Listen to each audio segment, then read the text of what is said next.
like to start off by reading a verse, and it's found in Psalms 91, verse 11.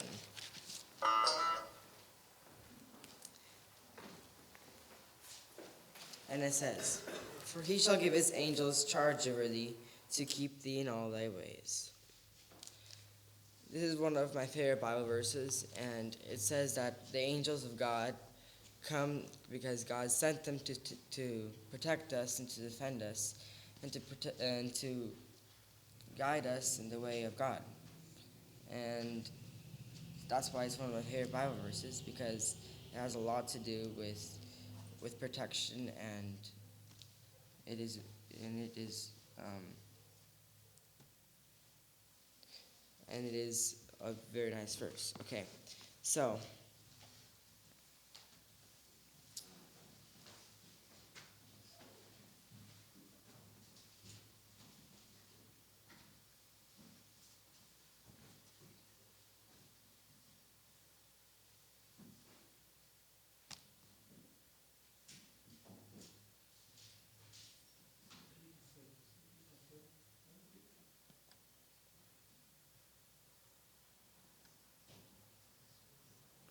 ¿cómo se pone? No, pero ¿cómo se pone presentation? Okay, so we have the example of Daniel, and it says in Daniel chapter 6, verse 22, "My God has sent his angels and has shut the lion's mouth, that they have not hurt me. For as much as before him innocency was found in me, and also before thee, O king, I have done no hurt." Here it talks about how God has sent his angels to protect us and to protect Daniel in this specific verse, and to defend them from those lions, and to keep their mouths shut so they won't injure him or touch him. But sometimes we doubt, we lose faith that God will send his angels to protect us. We have the story of Elijah and his servant, and it says in 2 Kings chapter 6, verse 16 and to 17, "And he answered, Fear not, for they that be with us are more than they that be with them. And Elijah prayed and said, Lord, I pray thee, open his eyes, that he may see. And the Lord opened the eyes of the young man, and he saw, and behold, the mountain was full of horses and chariots of fire round about Elijah." Here we see how the servant lost faith that the angels of God would protect them from the enemies.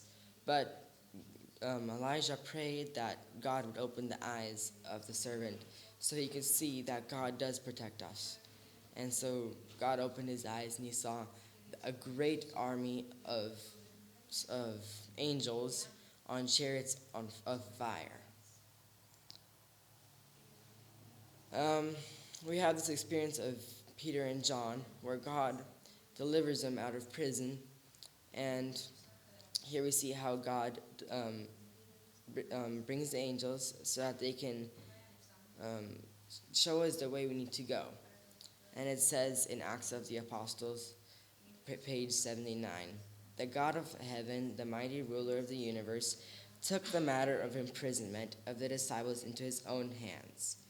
For men were warring against his work. But night the angel of the Lord opened the prison doors and said to the disciples, Go, stand and speak in the temple, the people all the words of this life." This command was directly contrary to the orders given by the Jewish rulers. But did the apostles say, "We cannot do this until we have consulted the magistrates and received permission from them"? No, God had said, "Go," and they obeyed. They entered into the temple early in the morning and taught. Here we see how God leads us into what path we should take, and he protects us and when we take his path, he protects us. But if we don't go on his path, and we know what we're doing is wrong, the angels of God do not protect us. By sending an angel to deliver them, God had given them a token of his love and assurance of his presence.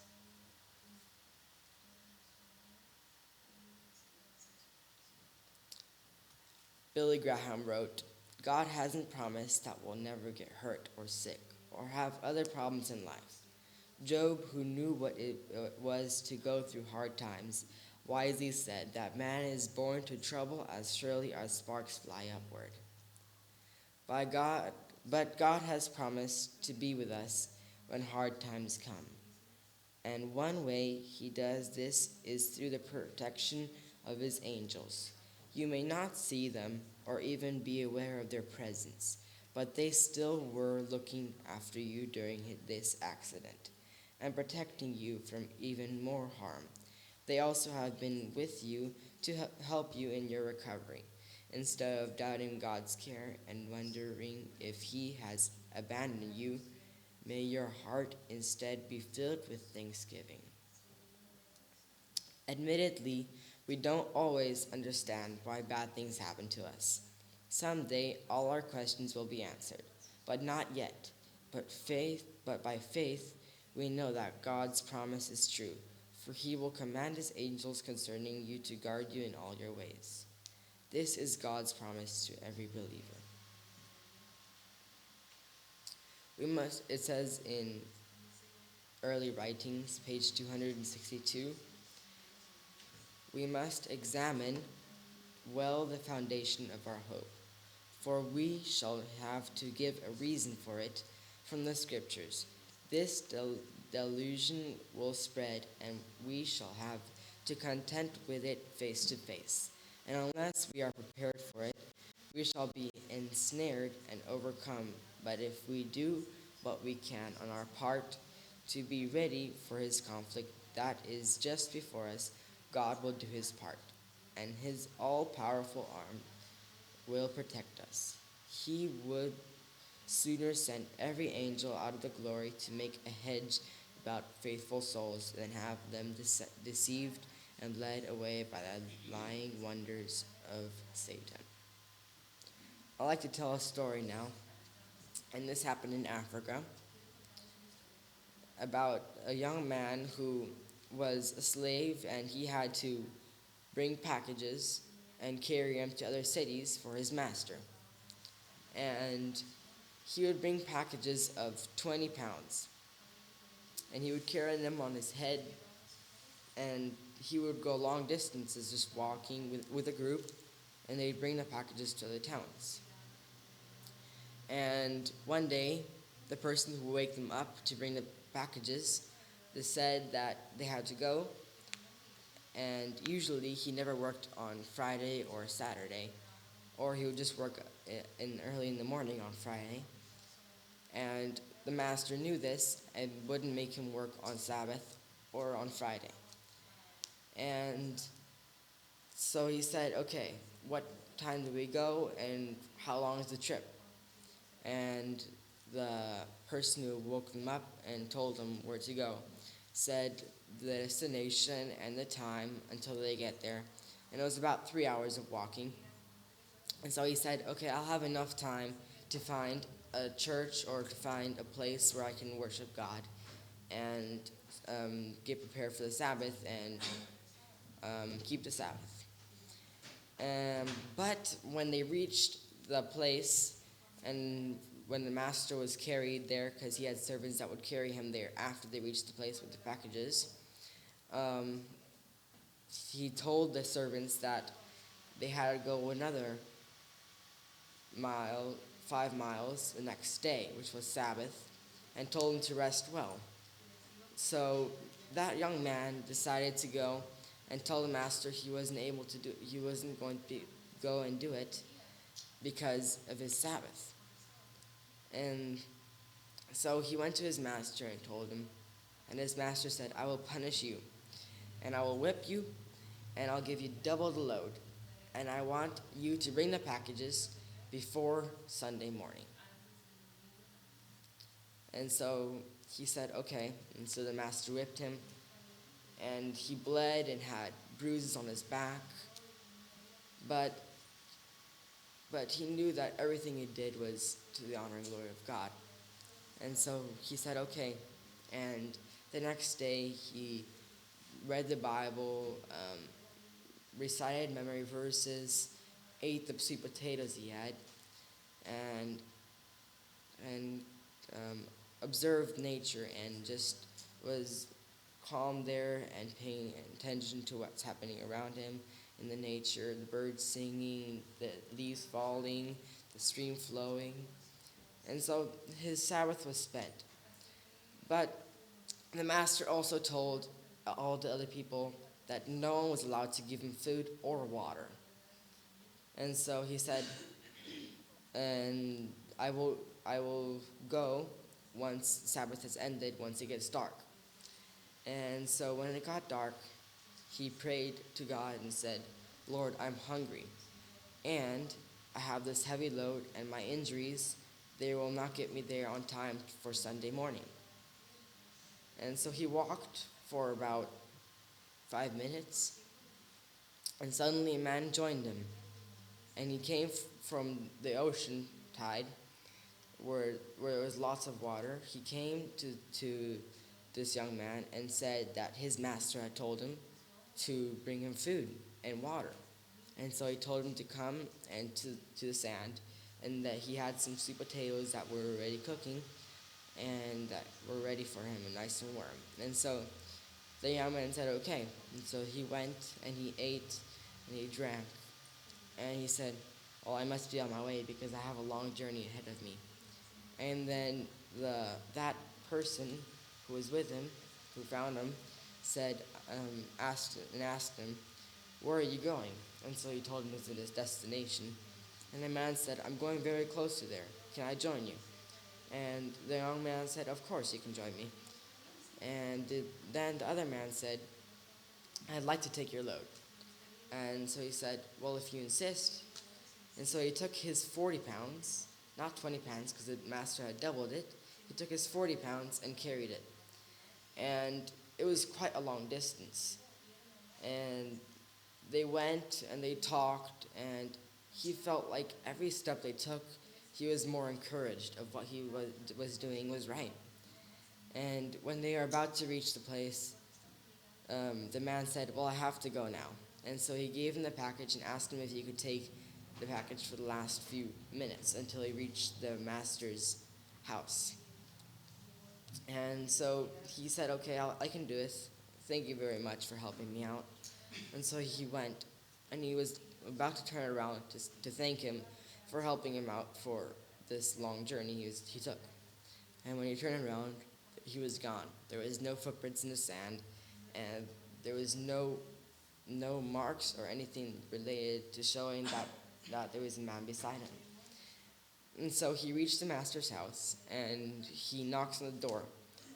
And the master wakes up and comes outside. And the young man says, here is your load. And the master is so amazed because he thought he would never make it, because he gave him some really bad injuries in the back that he thought he was impossible to make it on time. And after that, the master never made him walk again on the Sabbath. He always gave him time to rest and prepare for the Sabbath. So here we see how the angel of God comes and protects us and helps us. And not only does that, but also gives us courage, gives us something to go for. I'd like to end now with a verse.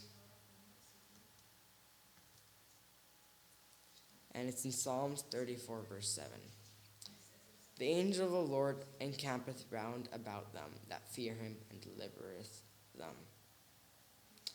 It's my wish and prayer that all of us don't doubt the presence of God around us, and don't doubt his protection over us. Maybe you'll have a wonderful Sabbath. Amen. All right, to close this worship, I would like us to pray, to sing another song.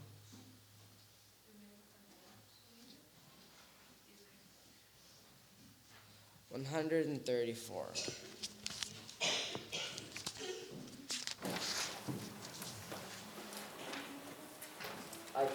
God in the law.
I'd like us now to kneel down in prayer.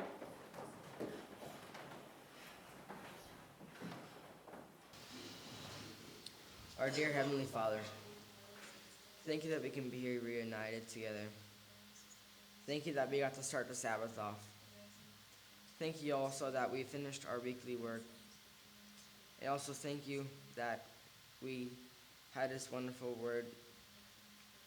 Please now, Lord, help us during this Sabbath day to do everything according to your will and to do everything thinking on you and remembering that you are with us the whole time.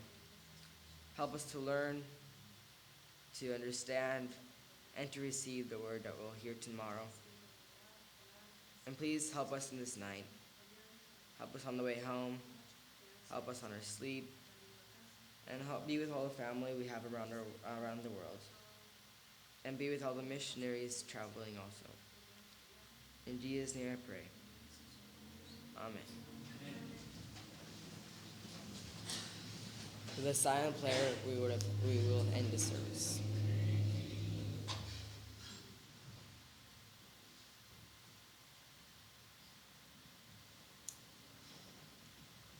All right, let's do the circle.